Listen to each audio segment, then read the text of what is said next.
men understand female nature. And Okay. yeah, absolutely we do. We understand it to the T. That's why we become high value men. And that's why we're the most sought out, because Value men a lot of times who control their environments, even control the environments they end up being in. Say if you do go to the woman, it seems like most of them, because you see a lot of different podcasts and they talk about how they don't have to settle for one woman. And I notice a lot of them talk about how it seems like you guys, not you, because I don't know where you feel you fit, but they don't trust women like that, you know. And is it because they built this persona that you just brought up? You think? Let me answer that right there. And that's because What happened? Honestly, what happened to have you go ahead and start listening to Kevin Samuels and then take on what he said? Because I doubt he even knew how to fight or anything like that. But all right, so you don't come off as somebody who's like, I know you speaking like high value, this, that, and the third, but you really do come off. Your energy comes off humble. And I think that's why we can sit here and have this conversation, because you do come off very humble and honest. Like,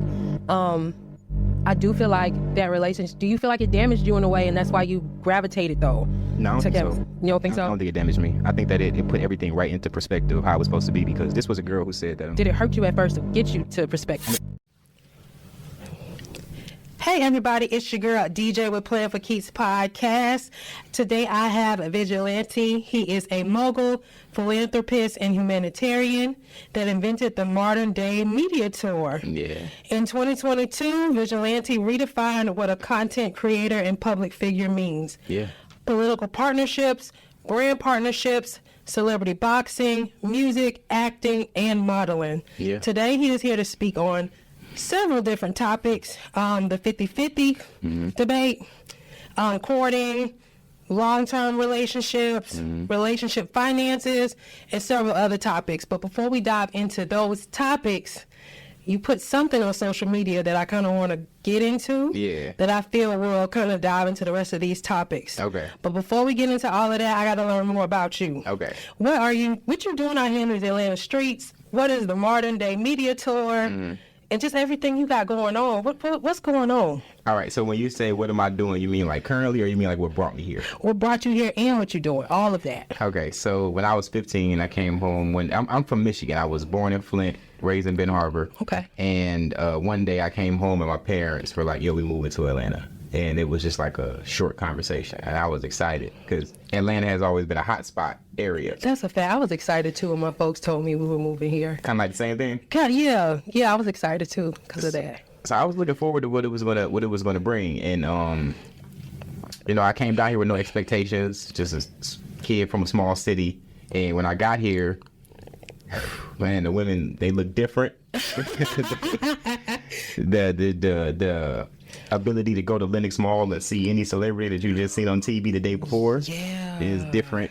So it opens up a whole new world and a whole new perspective for you. So that's what it did for me. And I started off doing music, and my stepdad formed a group around my cousin, Fat Kid. So he was like the juvenile of the group, and I was Wayne, if people that remember the Hot Boys. So I was the youngest, and I was still in high school. Okay. So I took it seriously, but I didn't take it as seriously as them because they were already graduated and emerged fully in their music career. Got you. So as time went by, I just got better and better, and my stepdad ended up giving me the studio, giving me the MIDI board, and then I went to engineering college, and I made it all come full circle with the music. Then I started acting, and then when I hit national television, it was a wrap from there. That's what's up. Wow. Okay, so that's kind of the past and the present meshed together, right? Yeah. So the music led to the acting, and then the acting led to me doing brand partnerships. Because when COVID came around, I became a financial expert because my mom started doing credit repair. Okay. And then when the acting community shut down for the first time, then that's when I had to pivot into the next thing, and all of the brands started hitting me up independently because they saw that I was on TV. Okay. So I was getting endorsements. That's dope. So I got my first shoe deal, my first playing cards deal, and stuff like that, and it just started coming. And then this award right here came from the song I did with Dondria. And y'all remember Dondria, right? I didn't want to sing a wrong song. I was gonna start singing the song. No, let's sing it. I don't want to get it wrong. Is it what she's like? I don't believe. Yeah, that's it. Yeah, I know what you're saying. I love that song. Shout out Big Sis. Hey. I love her so much, man. Yeah, that was the blessing because I grew up listening to that song. So for me to reach out to her and us talk business, and then for us to meet in person and then become family, and it was just so dope. That only can happen in Atlanta. So I didn't even know she was here. And it was between her and Tiffany Evans, which I love dearly. Yeah. But I was on no Tiffany Evans as Promise Ring. So Okay. it was a great time, and I took that, and that was around the same time where all of the injustices were happening with the black killings back to back to back. So that's when I became a community leader. I went to Cobb County Police Department and went to go talk to the chief of police. And our conversation lasted about 2-3 hours. Wow. And they got printed up in the newspaper the next day. And he got all of his officers to come to the front and say that they will not stand for discrimination and racism. And anybody that don't agree with that, you can walk out now. Wow. And it was powerful. And that started my my community activism. The financial literacy started my philanthropy because I saw that a lot of people weren't able to put themselves into the foreign exchange market. Yeah. So I started a grant myself from my acting money, and I paid for about 200 people to get in for them to boost their financial literacy. So, yeah, I have a definitely interesting journey. Yo, it's dope that you call yourself a philanthropist and you're actually out here doing stuff, because there's people who will say they're philanthropists, but they're really not they're not putting in the work. Yeah. They're not, coming up with solutions. So kudos to you. Thank you. Yes. Okay. I want to circle back just a little bit. Okay. So before we dive into these topics, I want to read, I want to call it a status, but it wasn't Facebook. It was Instagram. He created this on Instagram. And I want to get an understanding of what you meant. Mm-hmm. So what you said is, in order to be a high value man, you have to be just a tad bit of a misogynist and a narcissist. Mm-hmm. This allows you to ignore the games and always stand firm as a leader. Mm-hmm. Do not confuse this with being a full-blown misogynist or a narcissist. Yeah. I'm not going to lie. When I first read this, I was like,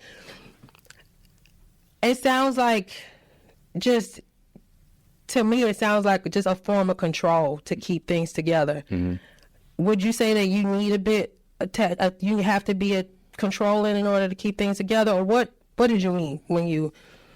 Okay, so we have to break down the fundamental aspects of what makes a man attractive.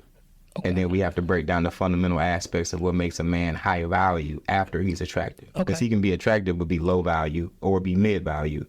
And then we got to break down what low, mid, and high value is. Please break that down for me. Let's start there. Okay. So a low value man is a man that doesn't have anything going for himself. Okay. No job, no career path, no goals, no ambition, no anything. And let's say that he's probably super attractive, or he can fight good, something like that, but it's really no direction that is going there. A mid-value guy is a guy who has some things going for him, but they're kind of bare minimum. He went to college, but all he got knowledge is student loan debt, and he's working to pay that student loan debt off. He don't own his crib, but he got a nice apartment. He don't have his dream car, but he got something to get him around. Okay. And then we got the high-value man. The high-value man is the one that has property, trade lines, whole life insurance, crypto, investments. Okay. He dressed nice. He smelled nice. Okay. He looked nice. Okay. He's in his path. All the women want him. He's high status everywhere. He's known in the community. Everywhere he go, he turns heads. Okay. So that's the distinction between the three. Okay. So in order for that man to become high value, he's had to control the environments that he's around in order for him to be able to survive in those environments. Control him in what way? Control him in a way to where, as men, we operate in a lot of danger that most women don't operate in. Okay. Like, so if another man walked into this room right now, I would have to assess how tall he is, how much body mass he has on him. I don't know if he can fight or not. Yeah. I don't know if he likes me or not. I don't know what type of time he's going to be on. But if something happens, nobody else is going to be here to defend me but me. You get what I'm saying? Kind of see, but you'd be surprised that woman might know karate or something, and she might, but her body mass is not going to sustain. So the smallest woman versus the biggest man, even if she's skillful, it's not going to go her way, at least not for long. So the aspects of what a woman finds attractive about a man is, in the example I use is that all women are stability diggers, and some women out of that are gold diggers. It's just the distinction between the two. So what a woman looks for is the long-term sustaining of what the relationship is going to be. Is this man going to be emotionally invested into what we got going on? Is he going to be financially invested in what we got going on? Is he focused?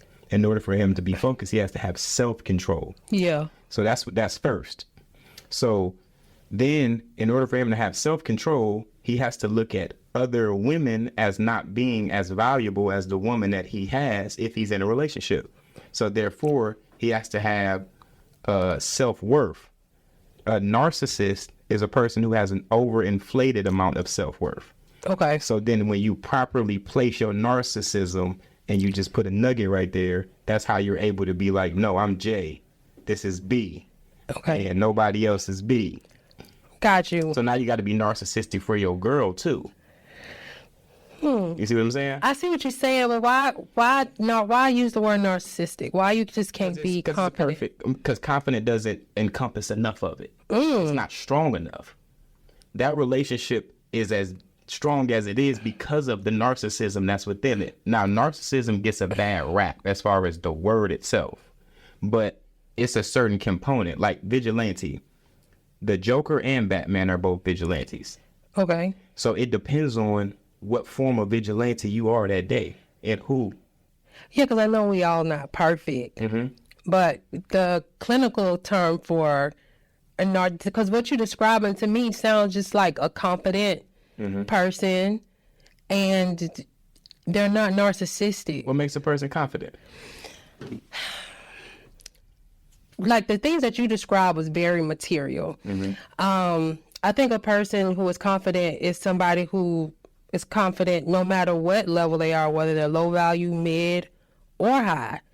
I think you could be confident in any of those arenas, and I think that you can, I won't say provide because we're in a capitalism society, but as far as like protect, and there's a lot of women, believe it or not, who look for more than the things that you mentioned. No, I agree. But fundamentally, biologically hardwired, it's the stuff that I mentioned as well, too. When we ignore those facts, that's when the dating market becomes skewed. And that's when the dude who's low value with a whole bunch of confidence walks into the house and finds his girl getting by the guy that is higher status than him, and he doesn't know why because of what you just said.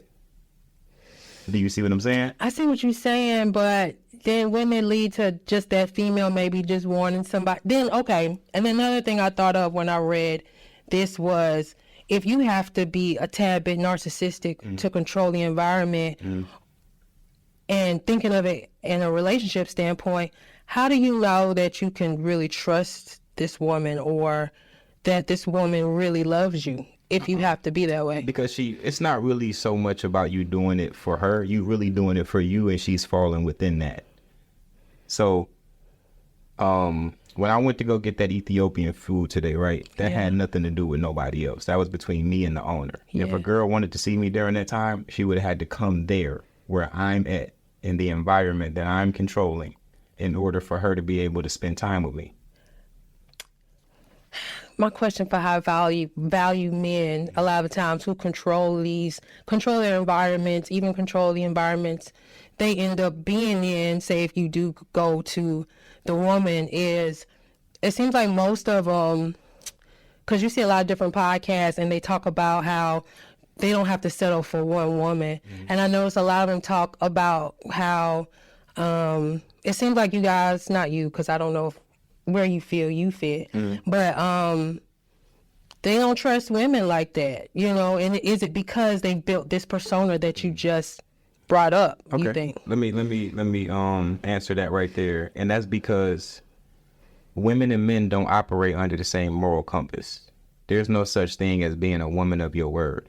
You can be a woman of your word, but women are slaves to two things. They're slaves to hypergamy, and they're slaves to their emotions. And how they feel becomes facts. How they feel has nothing to do with the world outside. I don't give a damn how hot you feel it is outside. It's cold.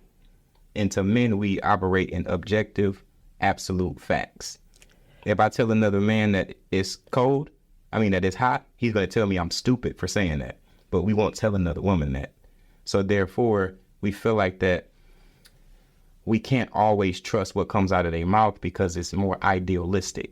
Women operate in 4 different things: emotion, narrative, imaginary depiction, and aesthetics. Where are you getting this data from? No, this is all just factual stuff. From where? Okay, so do you feel out of any of those things that you operate within any of those parameters? Name the four one more time. Emotions, Okay. narrative, imaginary depiction, aesthetics.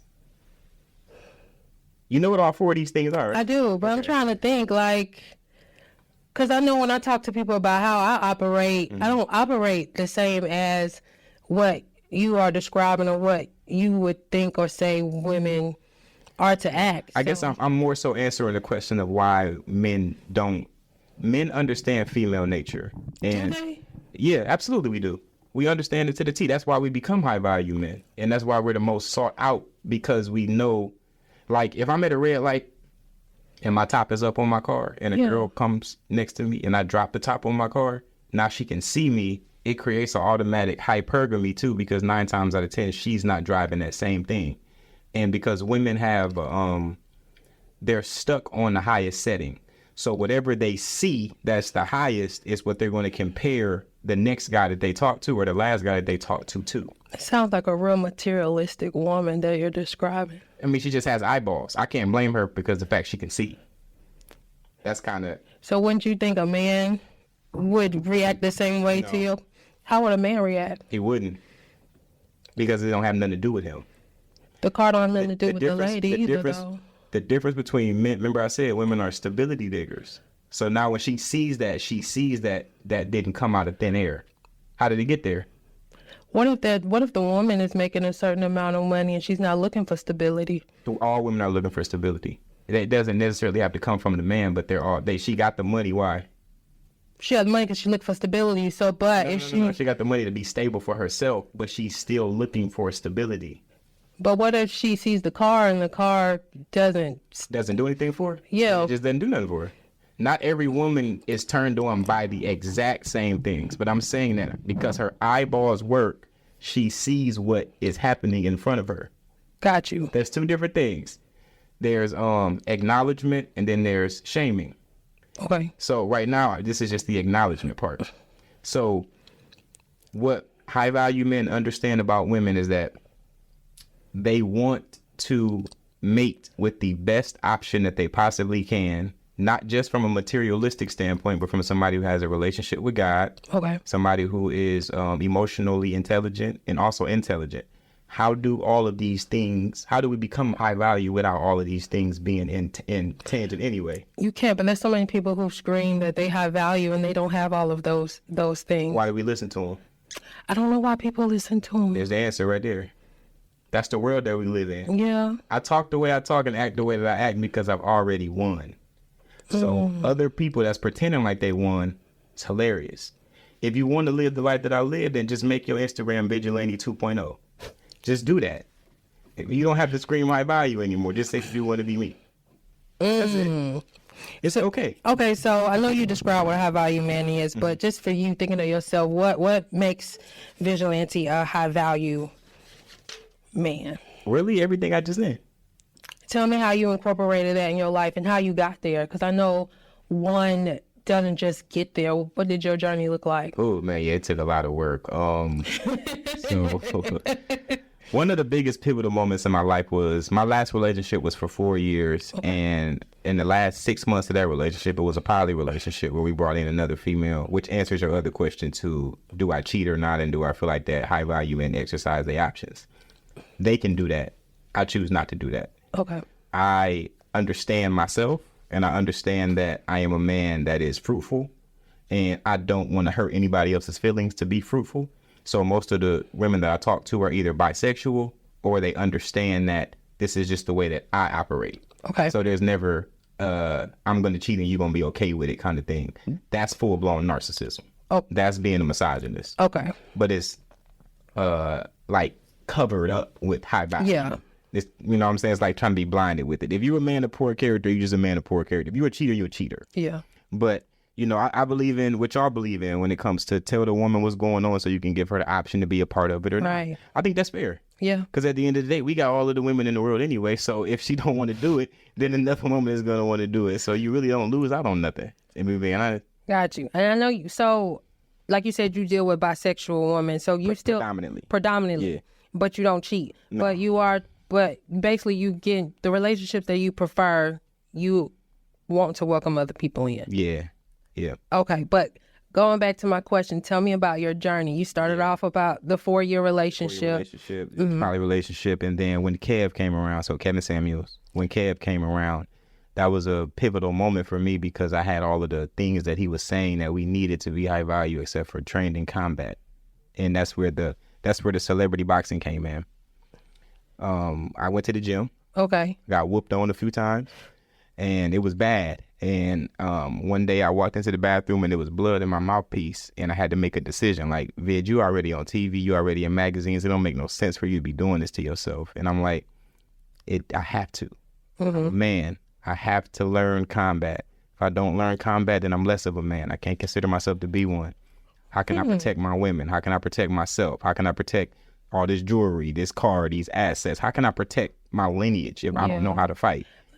We come from warriors. We come from gladiators. When you watch any old school movie, those men are eating natural fruit. That's why they walk around with 6 packs and big arms and stuff like that. Yeah. We got all of these, I don't want to, whatever we got now, and it's not what it's supposed to be. So I didn't want to be in that category. So, and then I noticed how chiseled up my body was getting from the boxing workout. Yeah. And then I noticed that I could actually incorporate it into gym dates. So I started going on more gym dates than I did regular dates because high value women want to go to the gym with you.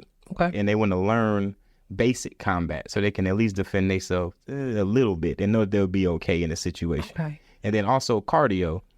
And then I started to eat better because if I'm boxing, now I got to cut weight so I can fight at a certain weight. So now I'm learning how to cook. So now I'm making salmon and potatoes, and I make a really good pasta. Okay. And so all of that just came full circle. And then this all incorporated into the high value lifestyle that I live now, because I already had the movies and the TV shows and the stuff like that. And then I made it come full circle with who I am as a person.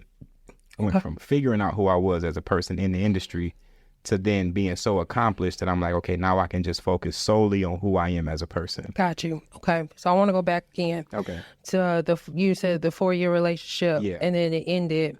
What about that relationship?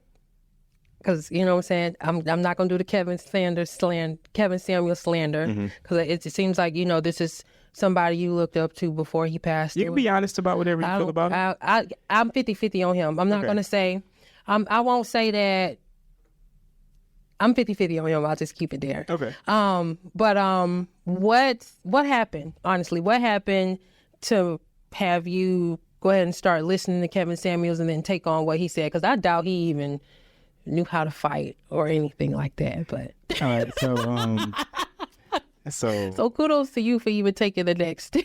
You know, Kev, I think that at that time, kind of like what Shannon Sharp is right now, is what Kev was at that time. Yeah, he got pretty big. Yeah, he got really big. He did. I appreciate it. You know, a lot of the stuff that he was saying is what a lot of men have been wanting to say to women for a long time, and especially our African-American women.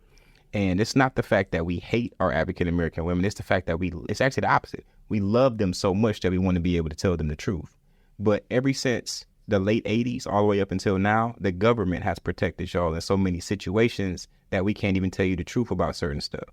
So like Section 8, child support, welfare, all of these things that you would normally come to a guy to get for assistance, you went to them to get. So then when you did it, and then when you guys got in the workforce, were allowed to vote, stuff like that, all of this stuff were agendas to push you away from it, because women consume more than anybody. Y'all buy the most stuff.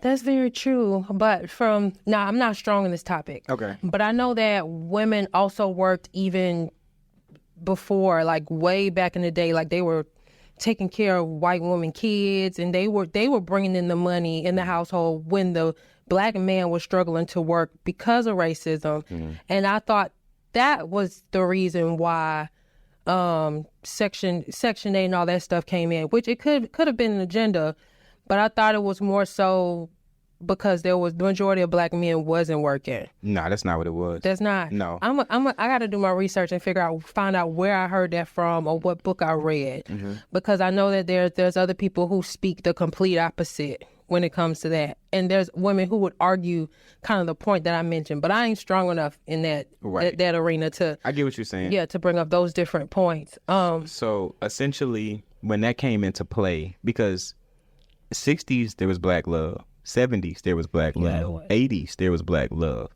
but during the Tupac, Biggie era, during all of that stuff, not blaming them, I'm just saying like for the timeline. There was that's when the black love started to become separated. And that's the time where the government dropped cocaine into the hoods, certain hoods. And then that's where our men became drug dealers. And then that's when the war on drugs started and the mass incarceration started. So now all of the men that you would have been dating at that time, they felt like they didn't have no choice but to do this. And then that ended them there. And then instead of you being out on your own with them 2 kids, now you have this to subside that. And you're not going to go back to dating him. So now you about to go date him. And this is your 3rd, 4th, 5th kid now. And then he's about to do what he did and go there. And then you keep this assistance here. The more money the more kids you have, the longer you can stay in Section 8, the more welfare you can get, the more of a bigger tax return that you get. But let me ask you this, though. Is everything I'm saying making sense? It doesn't make sense, but then I always go, I'm big on accountability. I'm huge on it, right? The man went and sold the drugs. The man went and kind of fell into the trap. Yeah. So where does the man take accountability for also leaving the woman to kind of no choice in the scenario that you're bringing up? Yeah, I'm with you on that. I'm not a fan of the street pharmaceutical rep life. Yeah. And the thing that hurts my feelings the most is that if you have a room full of 20 black women and you ask them how many of y'all have dated someone in the street pharmaceutical rep life or in the gang life, that 19 of them will probably raise their hand. And that's the part that saddens me. And so I have to take that same accountability that I put on them and put it on them. And then I got to actually put it on the women more, because women are the ones that, like, men give relationships, but women have the access to sex. So that means that they are the ones that should have walked away from them. Whatever life a dude chooses to do, that's the life that he chooses to do. You don't have to be a part of that. You don't, but in the culture, in the black culture, you know, there's the ride or die culture, there's the codependency and all of that stuff. So, I mean, kind of like the black man kind of falling for that trap, women also fall for that trap as well. They choose to ride by their man. There's a lot of black women who believe in black love, and there's a lot of things going around too that black men don't even want black women anymore. Yeah, that's a lie. That's a full-faced lie. And then the other thing too is that women allow themselves to get slung through the mud. Whenever I agree with you there. Yeah. Whenever I hear it, I was on a podcast the other day and a girl was talking about how she was taking care of a dude at one point and how he operated in the streets, and I had to stop her and tell her that I don't want to hear the rest of the story, because whatever happened to you after you found out that he operated in the streets, I'm not going to say you deserve, but I'm going to say, because it's 8.8 billion people in the world. Because you have access to social media, which you could use in a positive way instead of a negative way, not putting your ass on the sink, but actually finding people like myself that exist on there as well too, then you would actually have that. There's a split. You either got a man with a job or no job. You either got a man that's in the streets, not in the streets. He either is beating on you or he's not beating on you. He's either abusive or he's not abusive. So if you have a man that operates in the streets, that means that you're literally blinded to the entire other side. So either you don't deserve somebody that's on the other side, or you just deserve what's on that side because that's what you want. Or focusing on inner child wounds, things that you've seen, and how the subconscious mind works. So our subconscious mind takes up 95% of our brain. Our conscious, the decision-making part, is only 5%. So we flock to what's familiar. So if we are familiar with environments with drug dealers and we've seen our mamas cater to these people and things of that nature, that's what we naturally go to. Now, if you're somebody who understands that and then you work hard to change what's familiar to you, then there are women who go to the other side. I'm at to pass on this part. Yeah, I'm at to pass. I agree. Let me ask you this though: have you, like you said, you were in this 4-year relationship, were there things about you, like you said, the journey was hard. Did you have to make some conscious decisions about yourself? Like what? Just as far as the high value man mindset, Kevin Samuel man.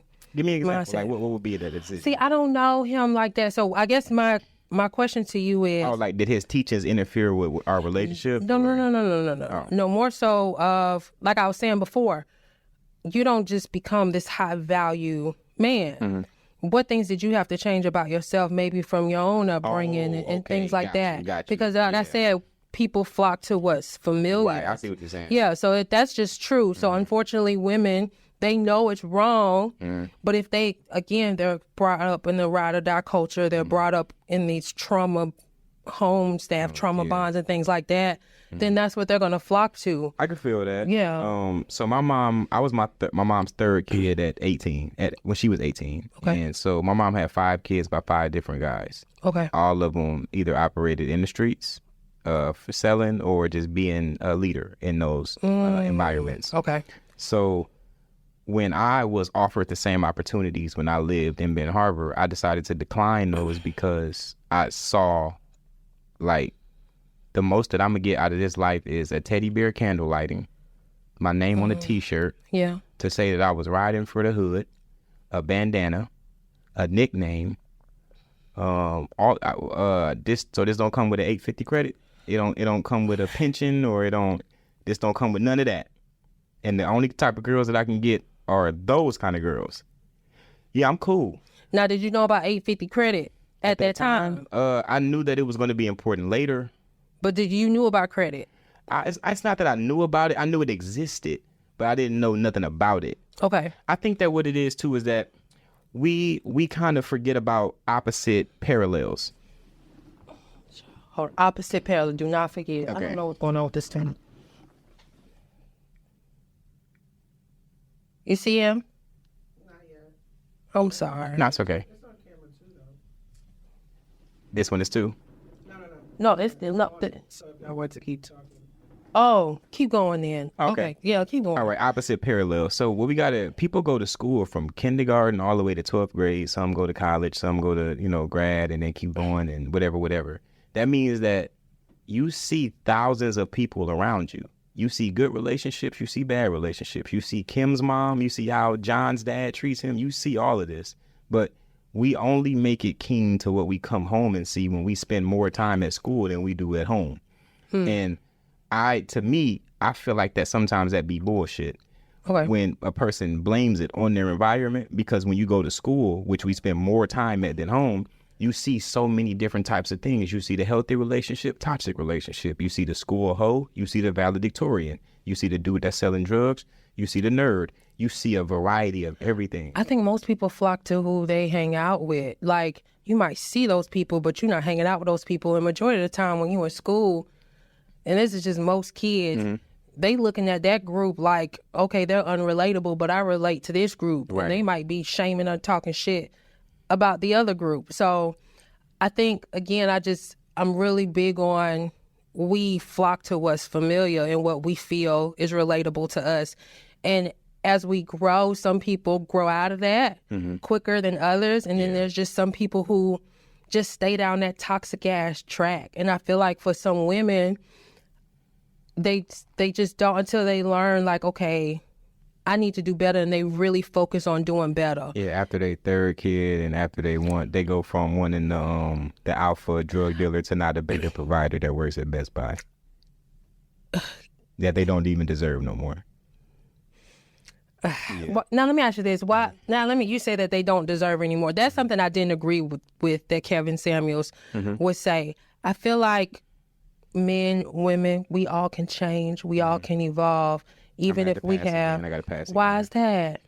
You don't believe? Do you believe people just stay the same? No. I think that people evolve, but I think that people also have permanent things in their life that that people have certain things that disqualify them for things. If you have a foreclosure on your credit, you can't get something for the next 5 years. If you have a bankruptcy, you can't get something for the next 7 years.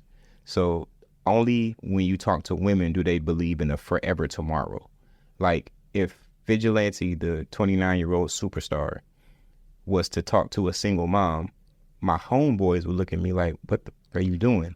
But the other women would be like, oh, that's so great. He stood up. That's so noble. Why do you care about what your homeboys think? It's not about let me ask you, but if you really like, let's say if you really liked this, I get what you're saying, but before you say it, I'm going to say this. Okay. It's not about me liking her, and it's not about what they got to say. Okay. What I'm saying is that she made a decision in her life to spread her legs with no plan B, no condom, no commitment to this guy at all. I know everything I need to know about her. Now, we might not know about the commitment part. She might have been fully committed. She might be somebody who commits too much to people. Right. That's another problem. But that's something you can grow out of. I'll put my own self in this situation. All right, go ahead. In my past, I was somebody who, I've shifted a lot. But before I shifted into somebody who just didn't care, I would attach sex with love. Yeah. You know what I'm saying? And I would get with guys thinking that, oh, I'm going to be down for them. I'm going to do this. I'm going to do that. For me, I don't have 3 to 4 kids, but if I was to have 3 or 4 kids with different guys, I committed to each one of those guys if I was that version of myself. So that's why I said people evolve, people change, and I feel like, I know you pass on this, but I feel like you deserve whatever if you've evolved to a certain level in your life, you deserve whatever you. Right here. Okay. There's a girl that I met probably like 3 years ago. Okay. She was so fine, and I didn't even remember her when we rekindled to talk to each other 3 years later. We didn't work last time because I was in a relationship and she's not a poly person. She didn't believe in, whatever. So I said, cool, do your thing. She went off, she got married, she got divorced, she got 3-4 years older, and she gained about 100 pounds. Okay. And so now who I was at that time and who I am now, who she was at that time and who she is now, she's technically disqualified for being able to talk to somebody like me because now she's a divorcee and she's bigger. The type of person that would align with what I got going on would be somebody that's more in shape and somebody that's not a divorcee. That would be more so. And another thing that happened was that the only reason that I even a little bit considered talking to her was because when I gave her this talk about how much weight she had gained, she was very open. She was like, okay, I'm about to get in the gym. And then I seen it on her story every day. She was in the gym every single day, going hard. And then she texted me out the blue one day and she said, I finally figured out the reason why I'm not losing weight. What you think it was? I don't know. Tell me. She was 3 months.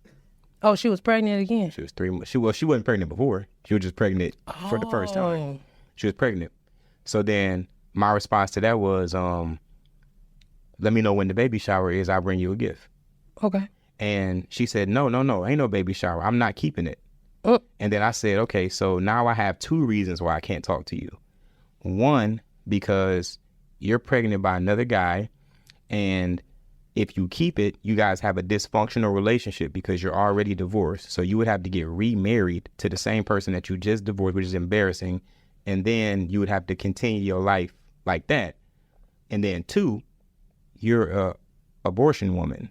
Like your vagina has had an abortion to it. So now you have slung yourself through this mud, got older, got bigger, got an abortion, and still feel like you deserve a tomorrow with a high value individual. Do you understand what I'm saying? I do, but then see, we have different perceptions on life. We have different perceptions because to me, her mindset is different. But to me, you could be somebody who elevated, who's done better with your life, and you put on weight and you happy. So I think that's kind of throwing me off as far as the weight part and stuff like that. And she sounds like somebody who's descended from the last few years only because of the decisions that she made. I think the example that I was bringing up was somebody who probably made bad decisions in the past. Mm-hmm. Maybe as far as like the men that they dated, or maybe they had maybe a kid or 2 with the wrong person, but then they've worked on themselves, whether that's losing weight, whether that's because you could lose weight and look great, Yeah. but your mental is completely fucked up. You know what I'm saying? Right. Maybe this person worked on their mental. Maybe they're vibrating high. Like you just their energy is infectious. You know what I'm saying? They're conscious of a lot of different things. I think that could also bring in a high value man, even with 2 kids. You know what happens? You know what happens every day? What happens every day? 100,000 women turn 18. Okay. That means that the non-slung through the mud, non-ran through, non-disagreeable, fertile, youthful, able to be led women are operate in the dating market every single day, right when you are able to grab them.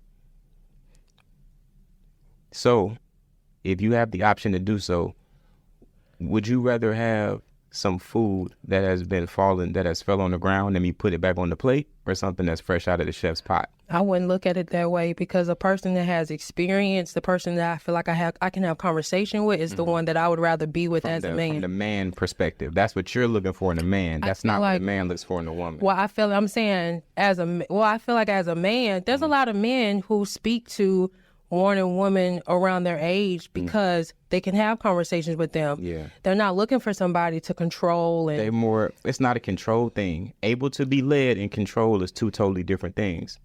I was on the phone with a 38-year-old a few weeks ago. And one thing that I noticed about her was that she was very headstrong. She ain't never did shit in life that qualifies her to be able to talk the way that she was talking to me. Okay. Never. Well, really nobody has, but that's just humbly speaking. But just the way she was speaking, because, most women have an overly inflamed self-worth of how they feel about themselves, because they can sit on a sink on Instagram and get 57 likes out of nowhere. So even if you ain't never did nothing in life, them likes make you feel like you're important, like you have a fan base. That's crazy. That's for certain types of people, but I get what you're saying. And so we've seen over the years how that creates certain individuals who feel like that they cannot be led by certain people. There are, how many people play in the NBA? How many people play in the NFL? How many people play hockey? How many people play baseball? If all of these women are as teachable as they are, then every last one of those men would be married, because men don't shy away from commitment. Men shy away from headache. There's so many men, though, who need to be led in their own way themselves. Like you just talked about, there's the low, there's the mid, there's the high. Yeah. I even feel like some of the concepts from the high value man is you don't really crazy. They're not because they're not advantageous to yourself. That's why this is a leverage game. When you're high value, who has the leverage? To society. Yeah, no, to everybody. Otherwise you wouldn't want to talk to them. Well, depending on the high value man, and see, that's what I'm saying. It wouldn't even depend. Do you want to talk to a low value man? I like their personality sometimes better than people who say that they are high value. Do you want to marry a low value man? Not if he don't want to change. Do you want to marry him? I want to marry a high value man if they got certain tendencies. That's not what I asked you. I said, do you want to marry a low value man? I don't. Well, what is considered to be a low value? It depends. I think everything is perception, because what you probably see as a low value man, I might not see as a low value man. You get what I'm saying? Because based on our conversation, we see things different in some ways. I can agree with you on some things, and then some things it's kind of like, my perception is kind of different. So what I may see as a low value man, I might be willing to marry that person. You know what's interesting is that on the Fresh and Fit podcast, there was this girl on there that ain't never did nothing, and she said that she doesn't see Andrew Tate as a high value man. I've heard of Fresh and Fit. Andrew Tate is on. No, Fresh and Fit is from Fresh and Fit. I know. Andrew Tate is a 4-time kickboxing champion, multi-millionaire. So why did she say that? Because of the things that he says. She doesn't like his tonality, and she doesn't like his the way that he delivers his message. Okay. But if we weigh the scales of who they are, she doesn't even have the right to even have the voice to even have a microphone to even be able to say these words. But because we live in America and it's freedom of speech, you can just blurt out anything. Just like for the people who didn't believe that Kev was high value. Every time I seen Kev, he was sitting in a penthouse with a beautiful chick with a McLaren outside. So, and his mentality was based off of the marriage that he had before. and it was based off of the world experience that he had. Kev was graying. He's older. He has experience in life. So women are not supposed to look at him as high value when he's giving away all of the secrets of how women actually work. If you're giving away somebody's secret, then they're not going to look at you like you're on their team. Now, there were certain things that he was saying that I'm like, okay, that's a bit much. Like when he said women over 35 are the leftover women. Yeah, that's crazy. Now, do I disagree? Yeah, it really don't matter if I agree or agree, but I can see where he's coming from. But is it necessary to say? No. But is it my channel? No. You can say what you want to say and better you than me, because I'm not going to follow up on that. You going to follow up on that. But I do get what you're saying, because I'm 29 and I would have wifed up a girl who's under 35 if her mentality was where it was supposed to be and she was divine, submissive, and feminine and fit and cooperative the way that she was supposed to be. But what is cooperative? And I know that cooperative is not the same as controlling, but let me give you an example. Yeah, give me an example. So all of these endorsements that I have, right? Let's say that Nike called me tomorrow and they said, yo, Viz, we got an M for you. And for those who don't know what an M, that's $1 million. They got an M. We got an M for you to do our next campaign this summer. And I say, cool. And then they call me back in 20 minutes and they say, yo, do you know any women that can do our swimsuit campaign this summer too? Now, my woman, of course, hypothetically speaking, she would be fit, feminine, cooperative. So she already coming ready. And let's say that she has a yoga studio that she's at and she's just wrapping up her class, and I give her that call. Hey, babe, listen, Nike just called me, offer me an M, 0.5 for you. Okay, well, what all does that entail? Okay, yeah, you know, we don't talk about it tonight over dinner. Okay, what did you want to eat? Let's do salmon mashed potatoes. All right, bet. And boom. So a woman that's the complete opposite, how do you think she would act? Because I feel like... exact same scenario. Okay. All right, boom, I call her. Hey, babe, you know, Nike just called her. I don't even wear Nike. Like, that don't even make no sense for me to do. Like, I'm way more of an Adidas person. Like, that don't even... okay, well, you about to pass up on a 0.5? I mean, it's just money. Like, I ain't really concerned about it like that. Like, it's just whatever. And I didn't cook tonight either, so I'm not cooking. So, and it's like, damn, I worked that hard to be able to get an M to be on the phone with that girl? That's crazy. Is there like a low percentage of women that's on that level? Because I don't know too many that's gonna pass up an M, low, mid, or high value woman. How many women do you know that have an M? Not a lot. So I don't see them. Every single time that a woman passes a good man up, what do you think she's passing up? She's definitely passing an M. But again, I'm gonna go back to. I'm going to go back to our subconscious mind and how it works and how we flock to the familiar and how people need to... But you just contradicted yourself. No. Because you said you don't know too many women that pass up an M, and then you just said... But well, you're talking about women also did look at money and men differently. And that's exactly why they're not fit to lead. What you just said. That's the exact reason. Now... That's it. That's the exact reason? That's the exact reason. Because I feel like a lot of men also do the same thing. But who are the one with the most M's? And I don't want to do the gender war, but who got the more M's? Okay, men run the quote unquote run the world. I don't believe that. Because if they did, then it wouldn't be easier for you to become a female influencer than it is a male influencer. I don't have ass, I don't have breasts, I don't have vagina. I can't sell it. I can't market it. That means everything that I have is based off of my talent. Yeah. Rather than me being able to show my cleavage and being able to get into certain positions, I got to buy a yacht. She can get DM'd by a person that has a yacht.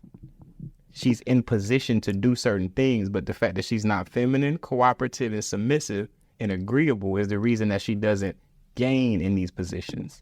She feels that she deserves to be on that yacht that she didn't pay for. I got to buy it. No one's going to invite me to it. And if they do invite me to it, it's because I got to add value from years of servitude on this side. You get what I'm saying? I get what you're saying, but I just we gonna come back to that. We gonna come back to that because I get what you're saying. I just feel like there's another whole population of women that maybe you focus on a certain type. Mm-hmm. And that's why I seen that type today when I went to go see the Ethiopian woman. Mm-hmm. She was wrapped in Ethiopian garment, and that's what made me ask that. I don't even think she had a cell phone. So I know for a fact she don't have social media. She was of servitude the entire time that I was in there. Those women are a breath of fresh air. And that's what made me want to go to, soon I'm going to be doing an episode where I disclose my full ethnicity because I don't know it right now. Okay. Like most of us don't. Yeah. Because we are stolen people.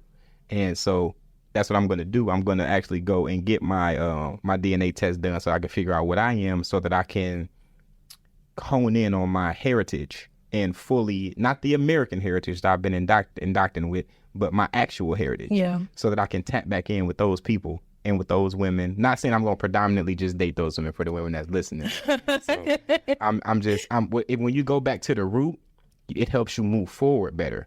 A lot of us in here, we don't know who we are because we don't know where we came from because we were stolen. So it makes it hard for us to move forward with each other. A person from here and a person from here is going to be hard for them to communicate even if they look exactly the same. So that's the reason why I'm doing that. Okay, I feel that. I talk to all different types of women too. Being in the industry, you have industry women. The woman that I was dating for 4 years, that was a very low key, working at studio movie grill type woman. I'm the type of dude where I can walk inside a Chick-fil-A and see a divine, submissive, feminine woman in there with great customer service, a great smile, and be like, yo, with that right there, I know what I can do with that. I can help her get that 850 credit score. We can go over property and she can run my property management division. She has exactly what it is. I can give her the proper love or not. She already got the love because that's what women come with. Yeah. So that's why you guys have value that you're born with, that you preserve. So once you have these, as you say, experiences, it's no longer preserved. A car that's a luxury car that has 200,000 miles on it is no longer a luxury vehicle anymore. Does it make sense what I'm saying? We can't keep comparing people to vehicles. It's parallel. It's extremely parallel. We gonna agree to disagree. I guess so. I'm not mad at you. We gonna agree to disagree. I'm gonna dive into these questions. I feel like we talked about just about everything on this form. You wanted to touch on that 50-50 thing? How do you feel about 50-50? When you hear that, what is your definition of it? Like, how do you equate that? I mean, 50-50 could be, I think it's between the two people, and that could be anything. It could be splitting everything down 50-50. It could be, in some people's eyes, somebody pay the rent, the other person pay all of the utilities. It could be a lot of different things. So when you get into a relationship with a man, how would you like for y'all dynamic to be? It would just depend on how much I'm making, how much he making, and we bring it together and go from there. That sounds cool, but how do you want the dynamic to be, though? How would you preference it to be? What is your preference? My preference isn't, the man don't have to pay for everything. Okay. In my preference. Give me a percentage. I'm okay with 50-50. Okay. I would be okay with him paying the rent and then me paying the other utilities. Me personally, I'm okay with that. I've also been in relationships and what people call a high value woman, all that, I don't put myself in that category. I know there's a lot of different things that I don't do that people say a high value woman is, but I make a certain amount of money, and I could get a lot of fancy things and do this and that. But I've dated guys who made less than me, and we had arrangements like 50-50 and stuff like that, just to be completely transparent. So for me, I'm okay with it. It just depends on the relationship dynamic and what we agree to, and us sticking to what we agree to. Now, I'm also not with a guy who slacks off and who doesn't do anything either. I'm not with that either. More. Definitely not no more. Now, that's something I can be honest, that's something I did struggle with. You already said it. I heard you say it. Yeah. It definitely was something I struggled with in the past.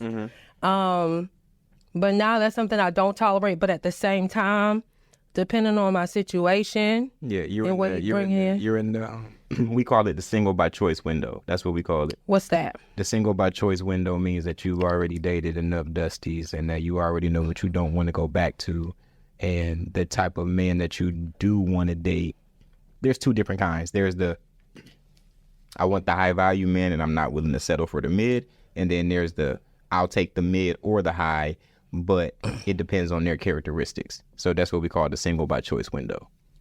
I'm learning a whole lot from you today. Mm-hmm. That's usually how it goes whenever I'm around. Okay. Why do you think all these women are around? I appreciate what you get. I appreciate what you bring in. Thank For the most part, you definitely that. I learned something new. I'm gonna have to do some research on that Thank you. and talk on it. Okay, but yeah, that's kind of my view on it. What is your view? I'm assuming you everything. Everything what? Everything you pay everything. No. No. I am shocked. Okay, tell me what you think. I have a different. I love women, and I'm not trying to control or like nothing that I've said so far has been about control. It's been about leverage. Control and leverage is two different things.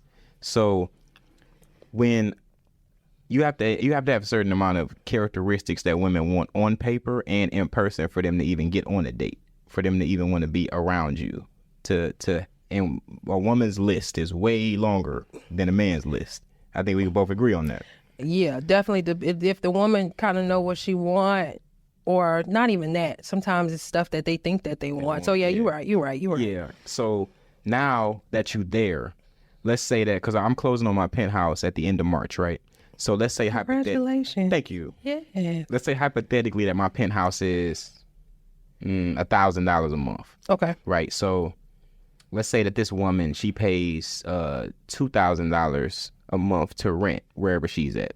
Okay. So now with her coming into my situation, let's say that she only got to pay, that she pays the mortgage and then I pay the utilities and they both $1,000. Let's say that. Okay. So now from her just being with me, now she's saving $12,000 a month.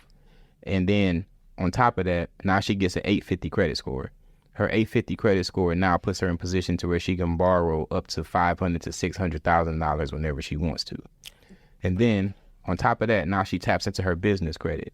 So now she got unlimited funds. So now she got the black card with no limit. So now she goes from whatever car she's driving now to now she can go get that G-Wagon or that Ferrari or that Bentley or that Lambo now. Okay. And now she can put her family in positions to where now they can all operate as authorized users under her credit card, so they can all start to build their credit up. So now they can, we don't got to give them money. They can now take their own money and leverage their own money so they can start their businesses. So now we make the whole family wealthy. So I believe in empowering the person that I'm with. I'm a Sigma male. That's why I call my show the High Value Sigma Male. Okay. So the alpha male, that's the one that wants to pay everything because he wants to have that control over that woman. The house is in his name. He buys her cars. The cars are in his name. She doesn't do what he wants. He snatches everything back. I'm not buying nothing for you. I'm putting you in position to where you can do everything for yourself because I don't want the money to be the reason that you're with me. I respect that. You don't need me. You need you. You need God. That's what you need. That's all that you need. If you cheat, it's not because you cheated on me. It's because you cheated on your relationship with God. So take your stuff and go over there. And we about to replace you. And we about to have the next person that has that relationship with God and wants to be with me. We're not about to be hurt and be sulking about it. Got you. I know you kind of went to the difference between Sigma and Alpha male. I want to go back to polyamory. Okay. Or poly. I always say the wrong term. Do you believe also for poly, do you build within that as well?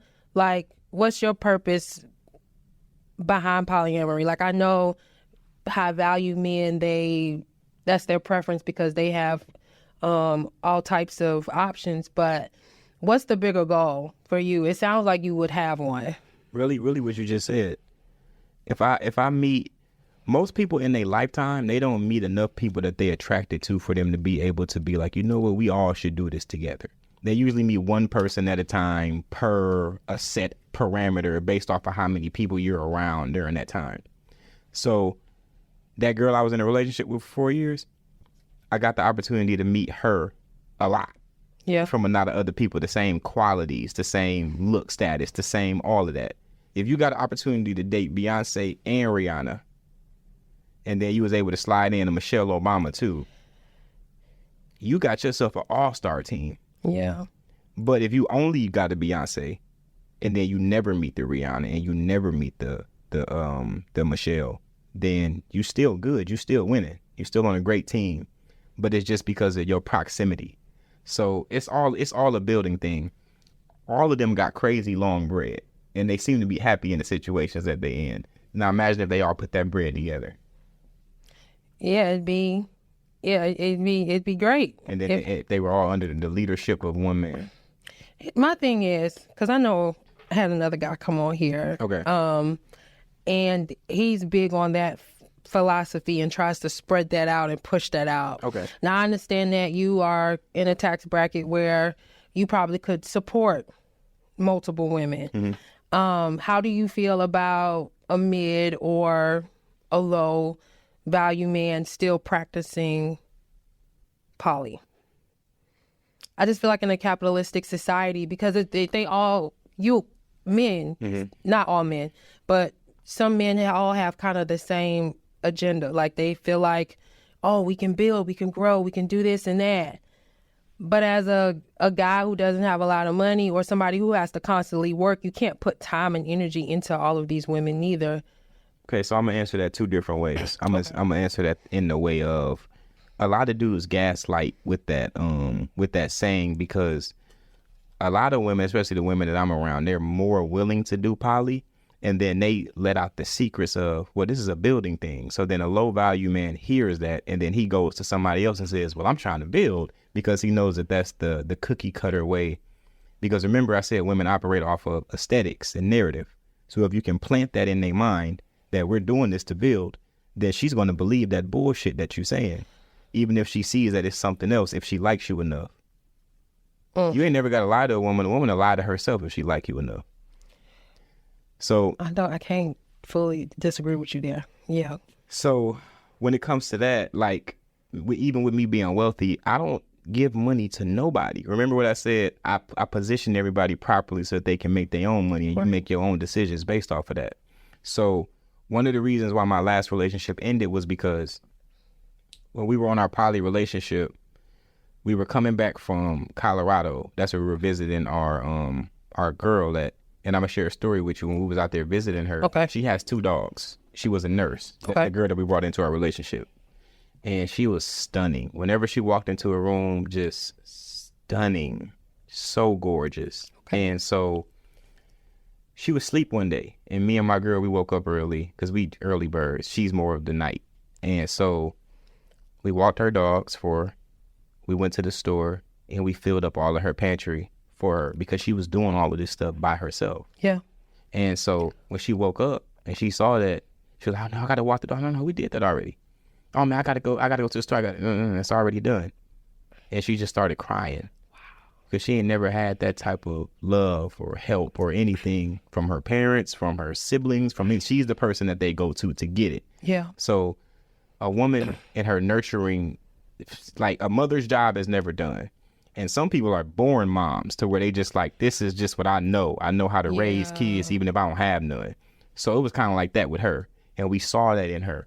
That's what makes a woman high value right there, when you have that in you already. Not when the baby come. You ain't got to get slowed down. You're not a hoe that's out here twerking at the club and then all of a sudden life slows you down. You high value because you already at home with a book in your hand, sitting by the fireplace reading, studying for your exam. Focusing on credit and building, not out with no dusty ass man that's gaslighting you. So when we got back from Colorado, we were in the house. Okay. And we were talking about watching a movie, and all of a sudden I start hearing these scraping noises outside. So I look outside, and her car is being repossessed. And I go out there and I'm like, yo, what's going on? And he like, yeah, man, she like 3 months behind. I'm like, how? This is only like $150 every 2 weeks. How the hell is you behind on this? And so I'm looking at her and I'm like, and she just like, and I'm like, all right, man, what I got to do for you to take this off the thing? What I got to pay? And he's like, we can't do it that way. It's already up here. You got to take it to the thing. So I'm like, damn, now we got to pay the inbound fee, this fee, that fee, this fee. This is about to add up. Yeah. And then I'm like, okay, I don't have that much cash on hand right now. If I do a cash advance on my credit card, that's going to be another fee right there. And we only got a certain amount of days before they take this to the auction. Yeah. So, but of course she don't know any of that stuff. And I helped her get this car. When she got into a car accident, that's the first time that most black people ever get to see a nice car, because they put you in a rental, a new rental. Yeah. So she got put into a 2012 to whatever the newest year that was, rental. And then she was like, oh, I want this car. And with me, I don't just have I want. I'm going to go get. So when you say you want and you my partner, we going to go get it. Okay. So we went to go get it. I dropped 15 on the down, 1,500, not 15,000. And we went, and I was like, okay, just pay it off. Yeah. And that's all she had to do, was pay it off. And she couldn't step up to the plate to do so. And so I went ahead and I did it. I think I dropped like 2, including the late fees and all of that stuff. A few days later, we sitting in the crib. This is her apartment that I told her not to get. And there's a pink slip on the door. So now I'm about to drop another 2, 3 to get this pink slip off the door. And the months that are going by, she's not getting better. It's not getting better. Okay.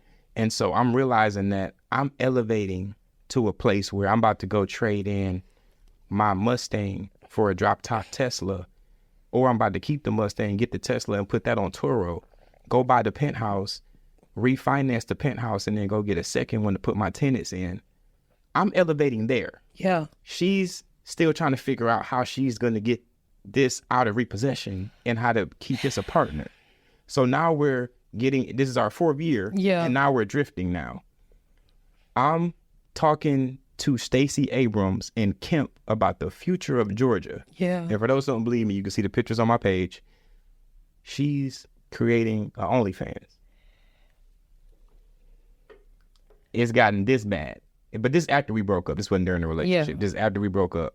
And once I was able to confirm that this is what was happening, now we can no longer have communication anymore, because now I'm talking to the senators and the governors and the commissioners and the people that actually make decisions. And I'm a dude from the hood. I got tattoos, dreadlocks. I'm African American. I'm not even supposed to be in position to do this shit. Yeah. But now I'm here and I'm being accepted into these circles.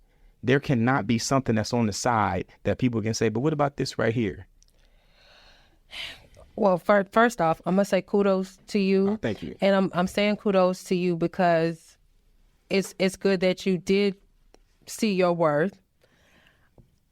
I feel like this relationship definitely pushed you into the mindset that you have now. Would you agree?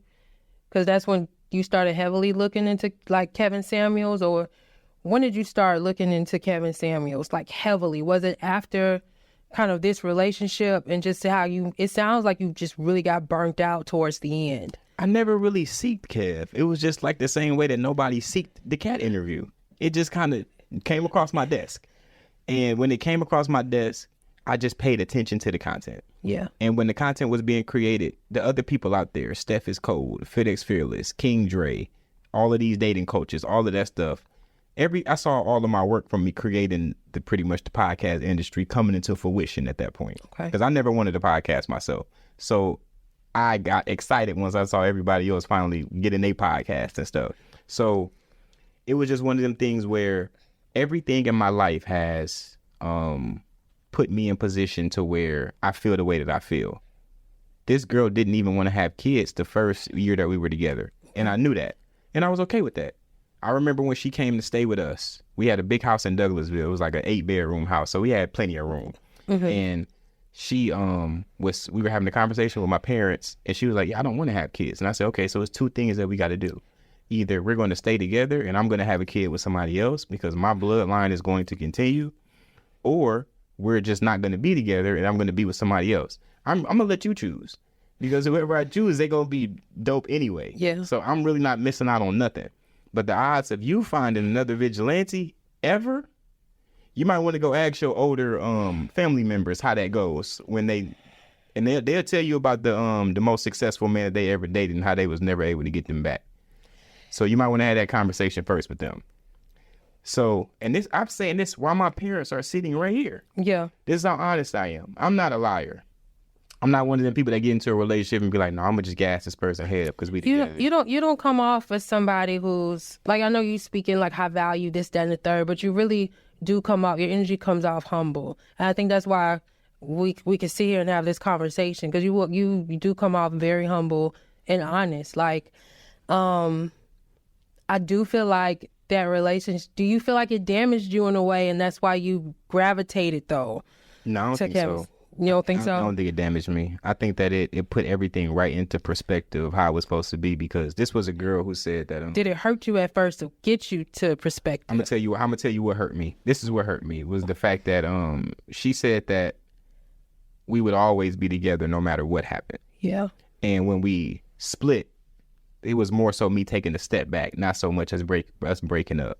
So when she started indulging in intercourse with other people, then that's what let me know that it's really just saying what needs to be said in the moment to get past that moment, not necessarily how she actually feels and will feel for long term. And then when you in the industry and you go to Trey Songz's house and you see a girl there, and then 3 weeks you go to Chris Brown's house and that same girl is there, then you know what I'm saying? Yeah. And then these are the intangibles of, like, this is the dark side of female nature that people don't really want you to know, because it's not flattering. It's not flattering, and I feel like it's out there. Especially now. Yeah, it's definitely out there. Yeah, social media, things of that nature. It's definitely out there. Think about this: if I would have never got rich, I probably would have never even been privy to this information. This is high information. The low value man gets to know this because he gets to have a phone. But if he didn't have no phone and he just had to operate in this world, he wouldn't even know that every time that he leaves the house, that his girl. Depending on the type of woman. You get what I'm saying. I get what you're saying, though. I get what you're saying. Okay, so that hurt you, and that kind of formed your mindset into what would you say you learned? During that situation? Yes. What was the biggest takeaway? The biggest takeaway that I learned from that was that when a person tells you who they are, believe them. Believe them. How did she tell you? Because at first it was all they're telling you what she felt you needed to hear. Well, I guess I would say more so like her dream car was a G-Wagon, right? Okay. So I'm thinking that because I'm the type of person that'll go and get what I want to get, that she's going to be the exact same way. If you can't even handle the Kia Soul, and when I'm speaking right now, I'm speaking in parallels. That means that when I say Kia Soul, I'm talking about life too. Okay. Not just the car. Got you. So, because how you do anything is how you do everything. So if you can't even handle the Kia Soul, how do you get to the G-Wagon? I agree. And then that's the same way I feel about life. If you can't even handle this portion, because life comes in chapters. If you can't handle chapter 7, how do we get to chapter 9? How can you have my children when you can't handle the Kia Soul payment? Well, you know, children will step. You got kids? No. Children will step you up real fast. I believe quick, that. Real quick. There was we was doing a show 2-3 weeks ago, and there was 3 single moms that was on the panel, and they was all talking about how their kids helped them step up. Definitely. And I applauded them, and I said, it's too bad it took that. It's too bad that it took somebody ejaculating inside of you with no commitment to your relationship long term for you to finally get slowed down to have the mind state that now you want and deserve or want to move forward in this way. That's cool. You can do that, but are you going to be able to do that with the man that you want to be able to? Probably not. I mean, you know, like I said, there's a lot of men who are considered high value because of the money that they make, and they don't have that same mindset. So I know you say women, I forgot what you said women have, but I believe that if you evolve, you get what you deserve if you believe that. You know what I'm saying? You might not be that match for that woman, but another man of your status may be that match. Might be. You know what I'm saying? Kind of like a Russell Wilson situation. Yeah, taking care of future kid. Yeah. See, why you had to do that? Is that what he's doing, or is that what he's not doing? That's what, but how you said it, though. No, I'm asking you. Is that what he's doing? It seemed like, yeah. So does it matter how I said it?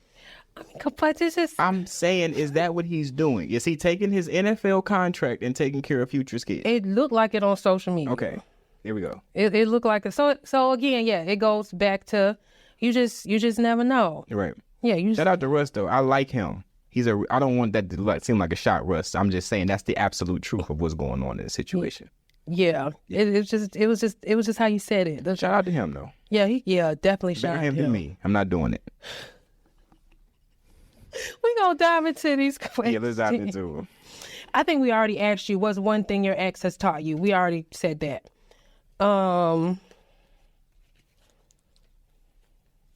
What is your favorite non-sexual act of intimacy? Well, my love language are quality time and acts of service. One thing that I really liked about my ex was that whenever we would come home, she knew that I would be thirsty.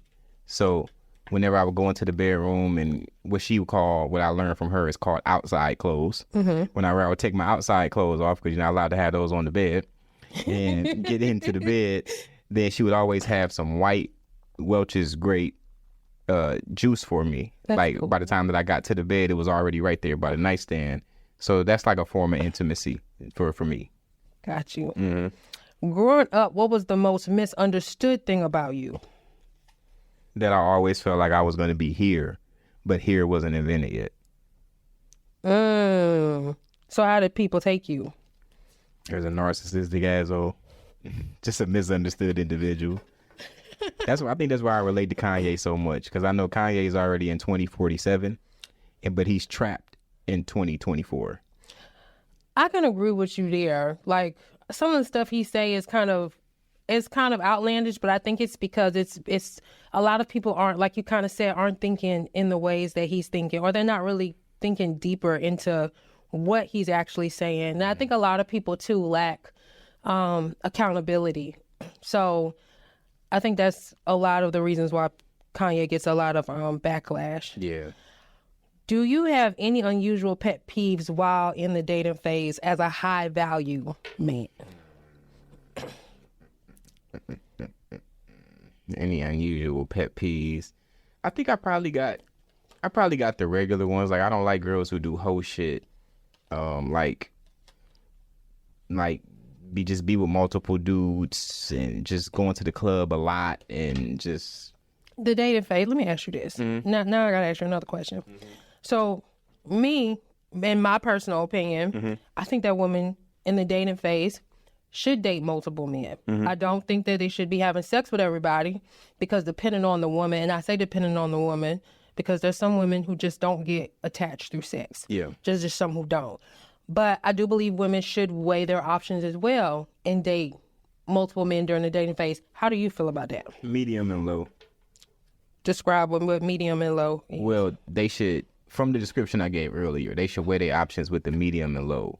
Oh, But okay, got you. There's going to be certain men like myself who, as soon as we come into your presence, that is the moment that you should shut everything down and be like, yo, this is what I'm focusing on right here. Is it just because tell me why? I know you gave some examples throughout the interview. I feel like I've given a lot. I know, but now we're on this question specifically. We might clip this shit out, okay? Okay. What is it about you on why, if a girl is out here dating, having fun, she's dating multiple men, she's getting to know different men, not sleeping with everybody, but getting to know them, weighing her options, as soon as she meets you, why should she shut that shit down? Because everything that she's looking for within those multiple men is going to be everything she can find in that one place. She's looking to isolate herself to one person by dating those multiple men, right? Yeah, eventually she's gonna move into being with one person, but to just shut it down. Okay, another question for you then.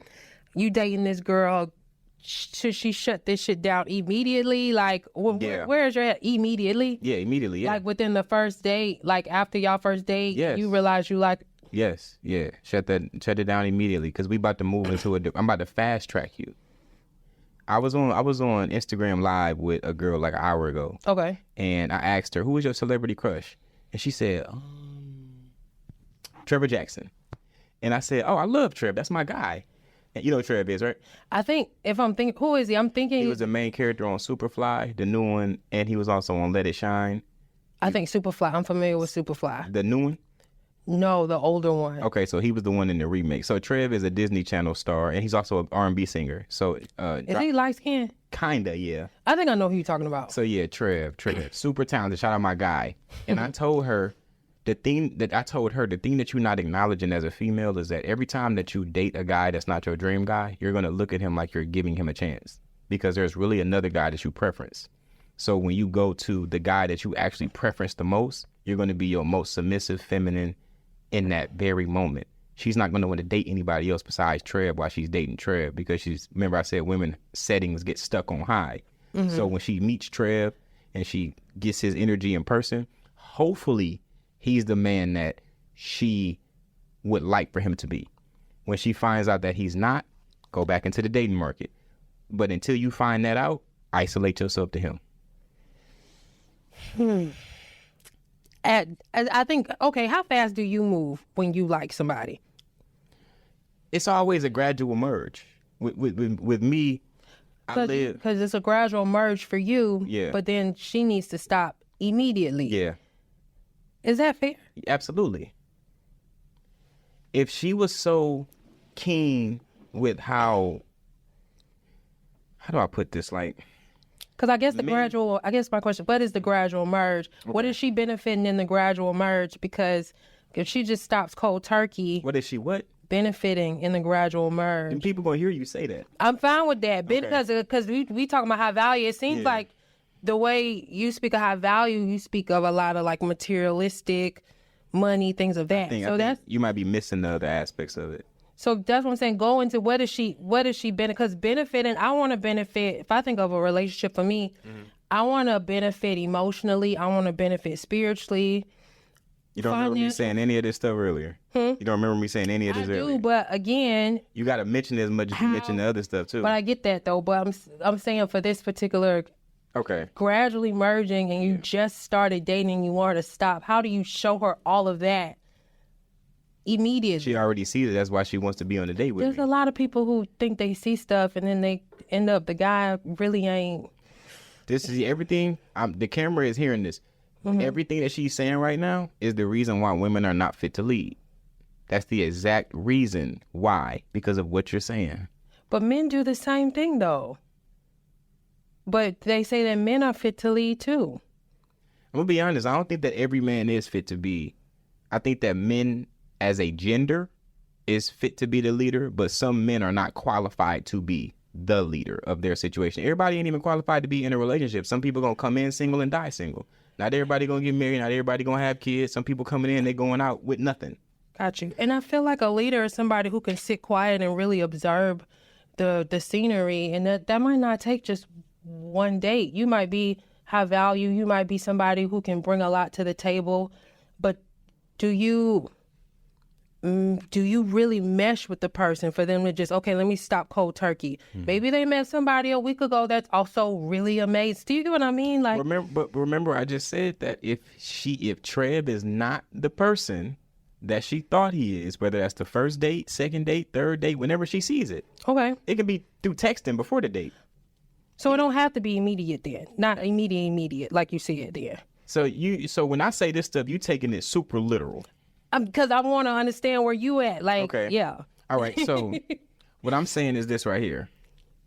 If Samantha goes on a date with John on Monday, and then she goes on a date with me on Friday, I'm 9 times out of 10 sure that John and me is two totally different people.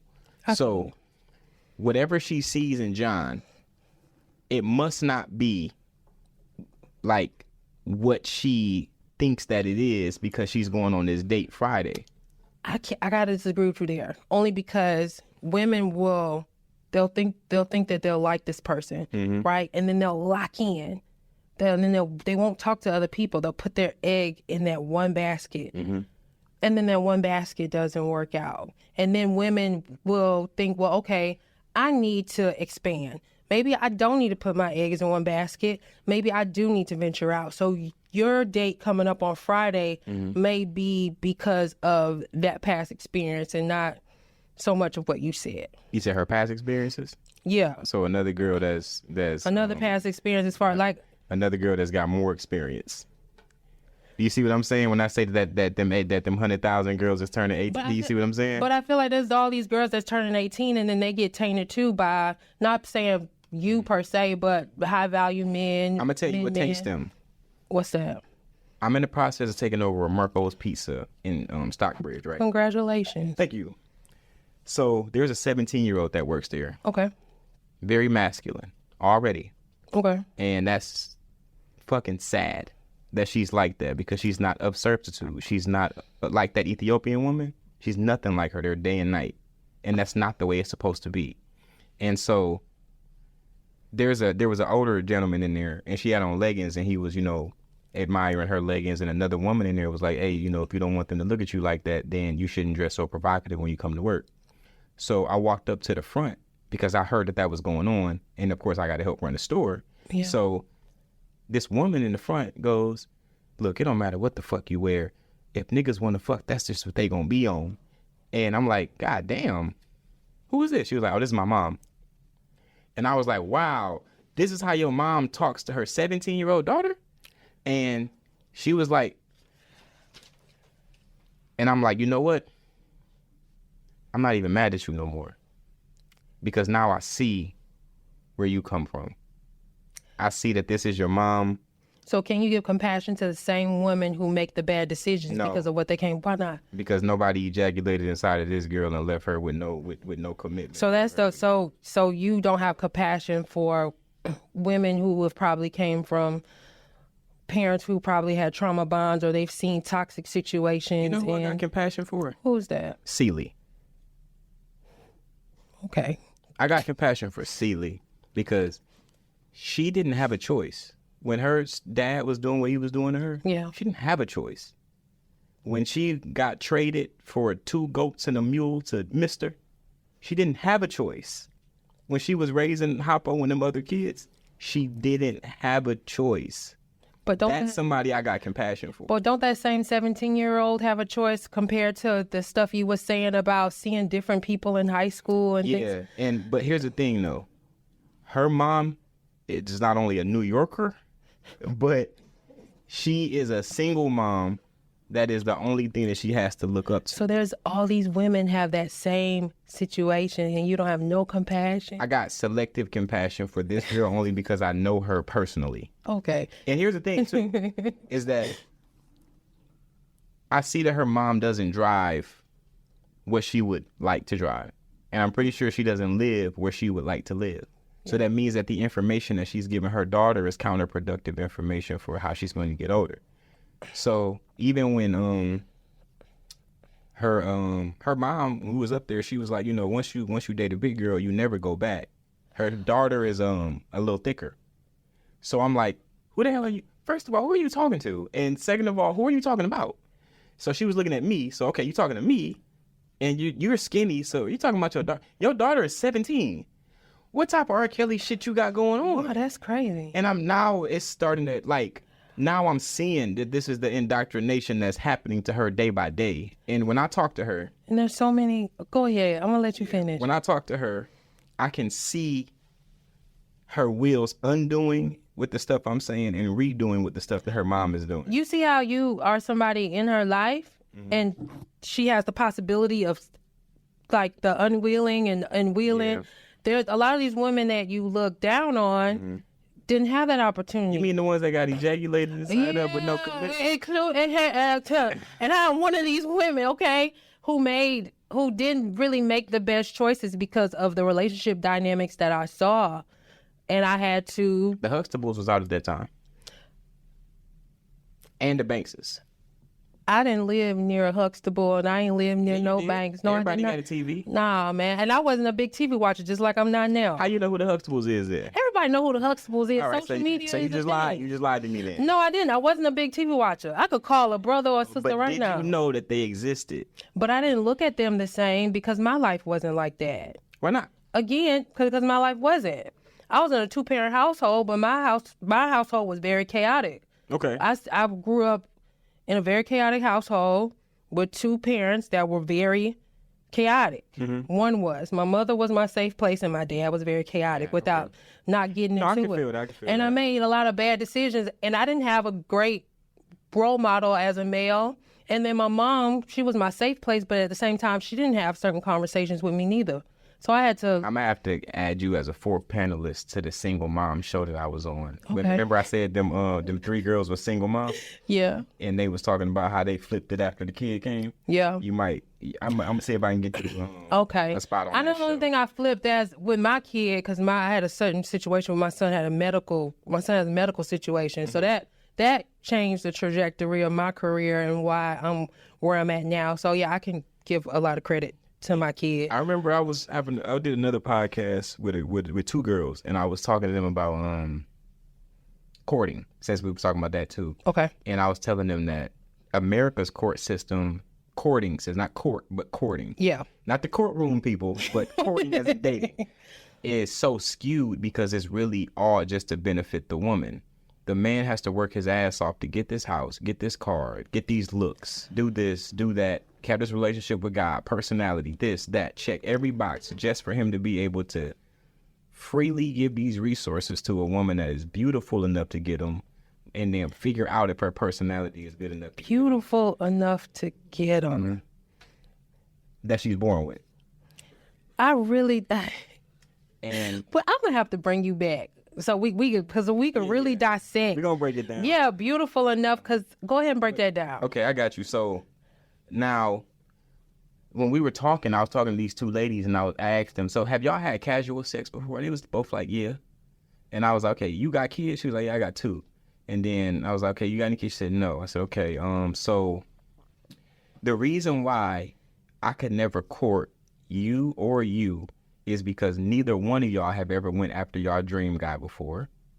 And so that means that you guys have opened y'all legs to guys that you guys were settling for multiple times, and you've done it casually. And at the exact same time, if you was laying on your back screaming out his name to the heavens at 8:47, at that exact same time, there was a girl across town with her head in a book, studying, Okay. trying to figure out how to boost her credit score and talking about home ownership. And that girl is the one that I'm probably going to walk up to the doorstep with the flowers in my hand for, because she's ready. Got you. So you're not talking about beautiful as far as an aesthetic. You talking about beautiful as far as a mindset. Yeah, both. Talking about both. Okay. But really, a woman's beauty can't, not for the most part, be looked at on the inside from just a glance at her. You can't, like when you seen me walk in, you didn't know that my personality was probably like this, except for probably what you seen on social media. I had to talk to you. Now imagine if you had to take 2-3 dates and you spent $300-$400 of your money to figure out that you didn't even like me. Yeah, that's trash for y'all. That's what I'm saying. That's trash for y'all. But I feel like too, but again, I feel like it depends on the type of woman that you like, right? Because there's a lot of women where you don't have to go through that. As far as like spending $300-$400 on these dates, or even like you using the example of having to work so hard. And I feel like majority of the population is not even like that. I feel like there's this aesthetic to social media where I can agree with that. yeah, you know, I can agree with that part. I can agree with that. Yeah, so I just But what I encourage all of my fellas to do is be so much on your purpose that all of your dating is on your path. I agree with that. 1,000 for women too, to be honest with you. Yeah. I agree with that. There's a 15-year-old who's friends with a 17-year-old that works at the Marcos too. And she was talking about her boyfriend problems at work. And of course I'm coming in to check on the store, and then I hear it and I go, you know what the problem is here? She said, what? I said, your mom is fucking up.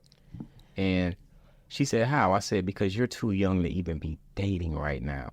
The younger that you start dating, the earlier that you're going to get pregnant. And that is a shame that your mom even allows you to have a boyfriend right now. What you need to do is you need to take $100 out of your next check, take it to Chase, Wells Fargo, Navy Federal, or wherever you bank it, and you need to get a secure credit card. And you need to pay it up to $20, pay it down to $10. $20, pay it down to $10. And you need to do that for the next 3 years. And you need to open up a whole life insurance policy and pay about $20 to $30 a month, so you have access to $100,000 to $200,000 that then turns liquid. So that by the time that you're 18 years old, you can buy you a house and you can get you a nice car, and then you can have the career and the finances passively surrounded so that you can actually be a high value woman. With you being 15, you don't even know how many women wish they can go back to that age so they can scrap their body count from the 10s to 20s to whatever it is to where yours is, to where it's probably just one. It shouldn't be one, but we are in 2014, so it's probably one. So I'm giving you the best advice that you ever gonna get in your entire life. Do you think she gonna take it? Probably not. No.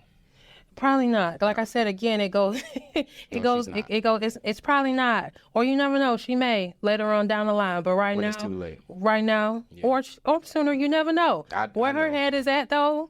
No, probably not. Yeah, because probably I not. think about myself. Yeah. At that age, At that age, I started working at 14.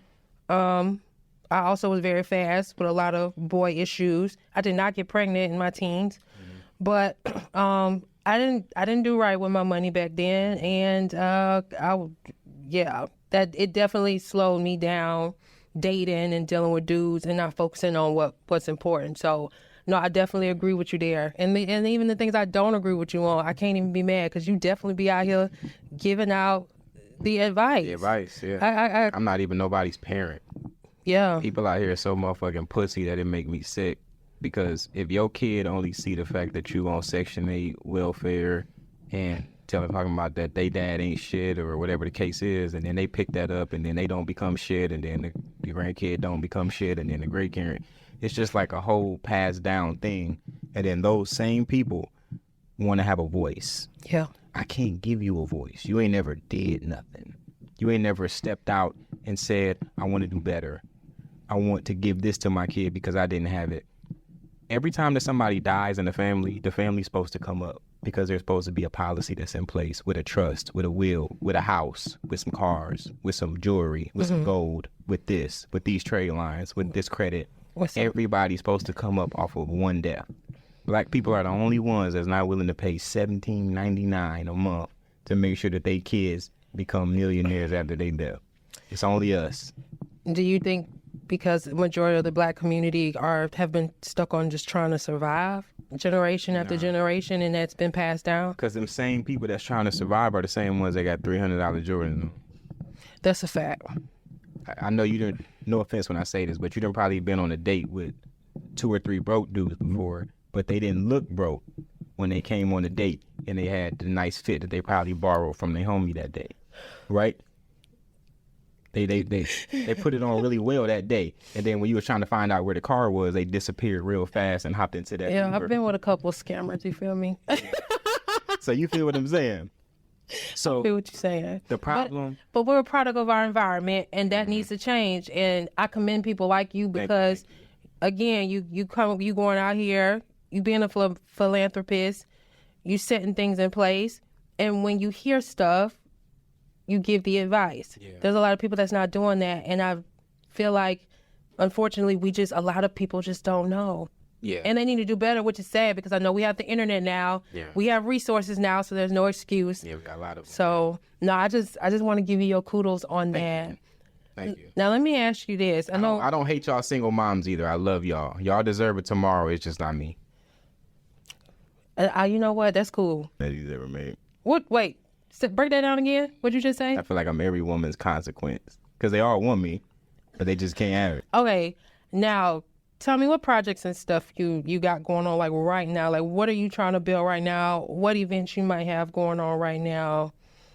Man, I'm so excited about me having that sit down with the commissioner because it really brought a lot of things into perspective. DeKalb County is one of the areas I could possibly be buying my penthouse in, and so with him being the commissioner of DeKalb County, he's actually in favor of turning a lot of those unused land out there into tiny home subdivisions so that younger people can come in with more affordable loans and not predatory loans that us black people get, whether we get denied or whether we get something that's too much so they can get it back to the bank but get our down payment. So we're stopping that now.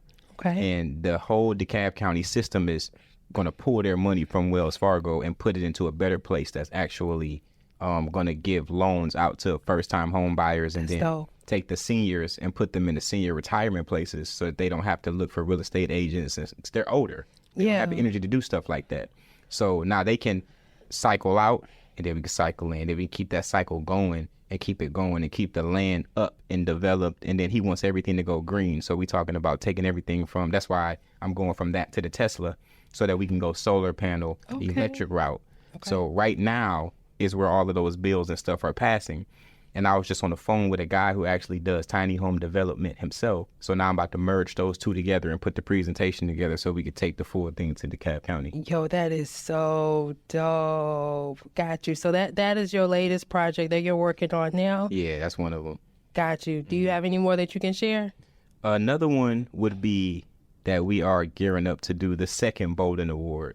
And I have a friend of mine who is going to be putting together a beautiful presentation for the commissioner about alopecia.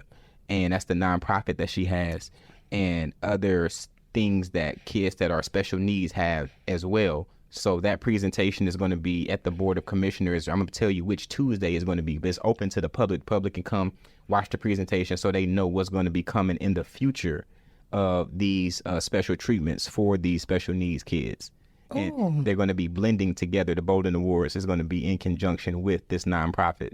So the next award show is right around the corner. Okay. And then this nonprofit blending with the award show is right around the corner. I gotta learn more just about you and your philanthropy work. I struggle with this word after we done recording. Okay, now let me ask you this. Where can the audience find you? So that's at Vigilante LOM on all social medias. If not to sound arrogant, but if you just go to Google and you just type in Vigilante LOM, everything for about 30, 40 pages will pop up. Oh, that's what's up, period. Yeah. Okay. Well, I want to thank you so much for coming on the show. Thank you for having me on the show. I know this was a really real conversation, and people are really going to take a lot from this conversation. And, you know, the only reason I'm able to speak the way that I am is just because I've done the work.